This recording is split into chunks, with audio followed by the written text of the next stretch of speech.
I met Jane through Joe's girlfriend at her birthday party last year. At first Jane was fun to talk to, but not even an hour later Jane was really into me and tried really badly to hit on me during the party, which pretty much ruined my time there as the feeling was not mutual in the slightest bit. Also at the time I was already with someone, so the first impression I got from Jane was that she was clingy, annoying, and just wouldn't stop bothering me. Unfortunately for me, she became part of my larger friend group because she is part of Joe's girlfriend's friend group. That is a mouthful, sheesh. And because me and Joe hang out a lot and I am also friends with his girlfriend, I pretty much run into her at minimum twice a month.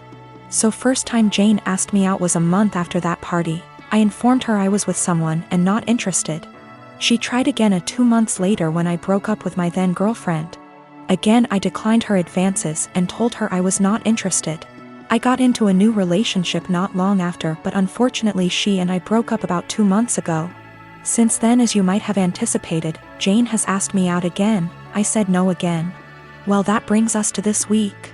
Everything has been opening up here and Joe had been trying to fix me up with a friend of his girlfriend and would not tell me who. He is well aware of me having rejected Jane multiple times and the fact I am not interested in her. He knows this in detail. After a lot of what he calls convincing and I call whining, I had no interest in dating anytime soon. I relented and decided to agree to this double date idea of his. We agree on meeting at Joe's apartment and lo and behold, Joe, his girlfriend, and Jane are occupying the dinner table, obviously intending for my date to be Jane.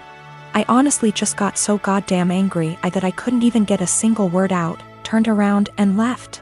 I have been bombarded with texts and calls about how much of a douche I am and how terribly I hurt Jane and so on, and I am just like, I literally rejected her like 3 times. I am not interested in her. You knew that. Your girlfriend knew that.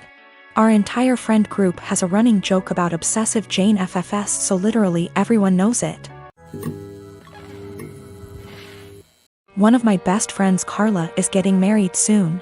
It's only meant to be a small backyard type of wedding, but they've been planning it for a few months now, and originally, it was supposed to be on my property.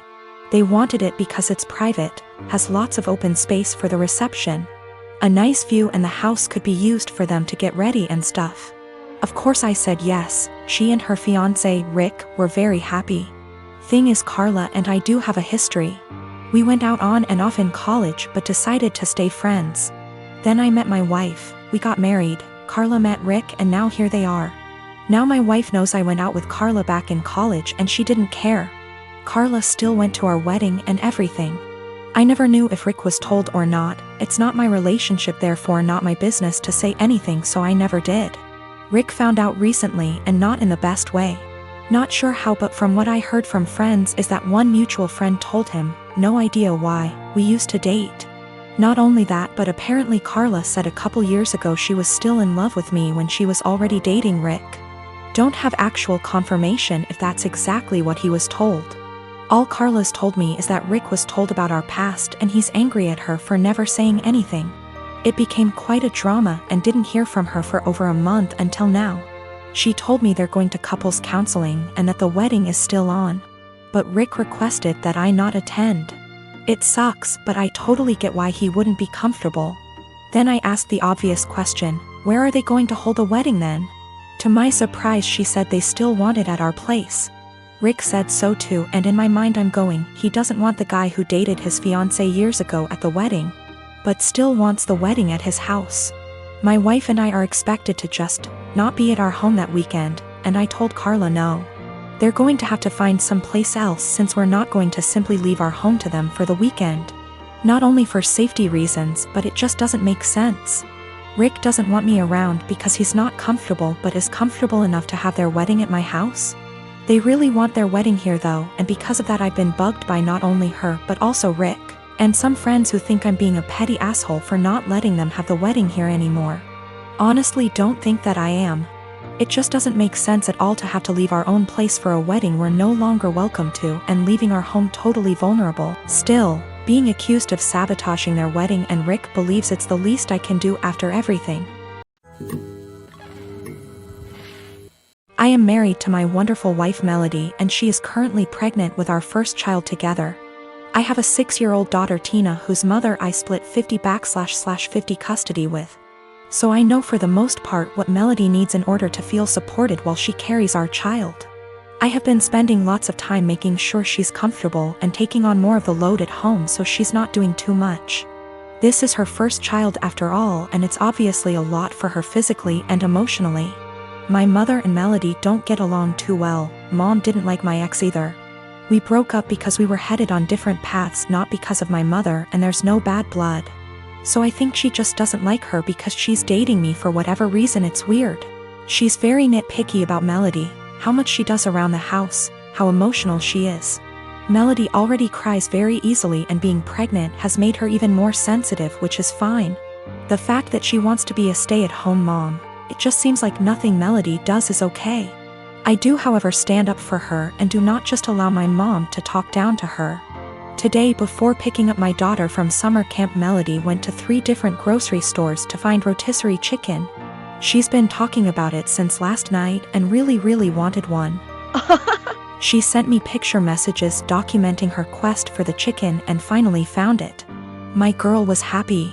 Rotisserie chicken is also kind of a comfort food for her, like spaghetti, because her mom used to make one of those when she was having a lazy day and didn't feel like cooking. She was planning on serving that with some other basic sides for dinner, perfectly fine by me. My mother came by to see Tina and started telling Melody the chicken is bad for her and she should not be eating that pregnant. Melody said it's fine, she usually eats healthy and just wants this one thing she's craving. My mom went on about how unhealthy it was and said she needs to eat something else. Melody said no and went to the backyard to FaceTime her family out of state. When she came back, my mom had thrown out the food and ordered takeout, a salad for Melody and pizza for everyone else. Melody asked where the chicken was and my mother told her she needs to start being a responsible mother and eat correctly for the baby. Melody screamed, "What the is wrong with you? Why are you always such a..." to me? She then started crying and called me home. I came back and asked my mother to leave after hearing her story and said she is not to come back until she apologizes for how she treated Melody. My mom went on about how I'm choosing another woman over her, but I just think enough is enough and Melody reached her limit. She apologized to me for blowing up when Tina was in the house, but I told her it's okay, things happen, Tina is okay. And I went to find her another chicken before the store closed. My dad thinks I'm right for taking Melody's side, but my brother thinks I should always defend mom. I do plan on having a sit down with both my parents and my brother with my mom. I'll talk to my dad first, then have a family meeting. I would still want my mom around, and honestly maybe I'm just weak, but that's my mother. However, if she cannot learn to change and respect my family, then we will just have to go and see. It's hard, but it is what it is. Melody doesn't even want to completely cut her out, she just wants change as well. But I will protect Melody at all costs, and if that means cutting off my mom, then so be it. My ex and I did not break up because of my mother. We had different ideas of where our lives were going. Tina was not planned and we were already heading towards going our separate ways before she got pregnant. We tried to make it work for Tina, but that's not what relationships are about, so we split and it's working great. My ex and Melody get along great, Tina is happy, and we work through things as one big blended family.